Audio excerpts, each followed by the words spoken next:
முதல்ல பெரிய ஸ்டார் ஹோட்டலில் ரூம் போட்டு கொடுத்து இங்கே இன்னைக்கு இருக்கிறாரு ஞானவேல் ராஜா ப்ரொடியூசர் எனக்கு ரூம் போட்டு கொடுத்து கோயம்புத்தூரில் தம்பி பங்காளி என்னை கூப்பிட்டாரு. பங்காளி இந்த கௌதம் மேனன் குரூப்போட நம்ம ட்ராவல் கிடையாது, அவரோட அசோசியேட் நான் கிருஷ்ணாவான், நம்ம சூரி தம்பி சொன்னிச்சுன்ட்ட அவங்கள அனுப்புகிறேன் அப்படின்னு.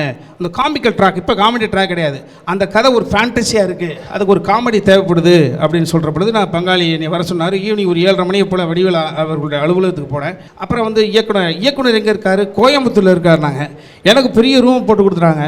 போய் உட்காந்தான் இயக்குனர் 1 நாள் 2 நாள் 3 நாள் டே ஷூட்டிங்கில் இருக்கான். தம்பி கிருஷ்ணா நெடுஞ்சாலை படத்து இயக்குனர், அந்த படத்தோட இயக்குனர் தான் 10 தலுடைய இயக்குனர். அப்போ வந்து அந்த அவுட்லைன் சொல்கிற பொழுது அதுக்கேற்ற மாதிரியான காமெடி ட்ராக்கு செட் பண்ணி ஒரு 2 நாட்களுக்குள்ள ஓகே பண்ணி வடிவேல் அவர்கள் வந்து அங்கே வருகிற பொழுது அந்த ட்ராவல் தான் அது. இதெல்லாம் பார்க்குற பொழுது தான் ஆத்தாடி ஏகப்பட்ட இடத்துல குத்து வாங்கி தான் வந்திருப்போம் போல தெரியலப்பா.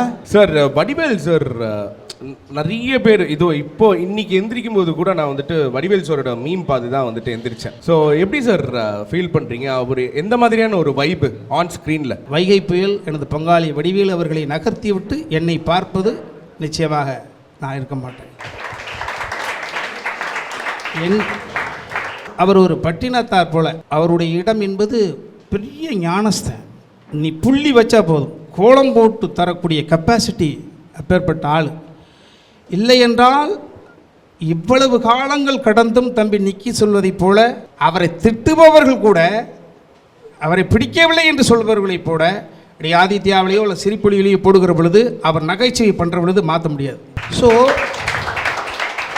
அது அவருடைய குடும்பம் 10 தலைமுறை அவர்கள் செய்த புண்ணியத்தினுடைய விளைவு. அந்த குடும்பத்தில் வடிவேல் அப்படின்ற ஒருத்தர் பிறந்தார், அதற்கான மிகப்பெரிய தடத்தை பதிச்சிருக்கிறாரு. ஸோ வடிவேல் அப்படின்னா தம்பி ராமையாட்ட ஒரு vibration, that is positive vibration.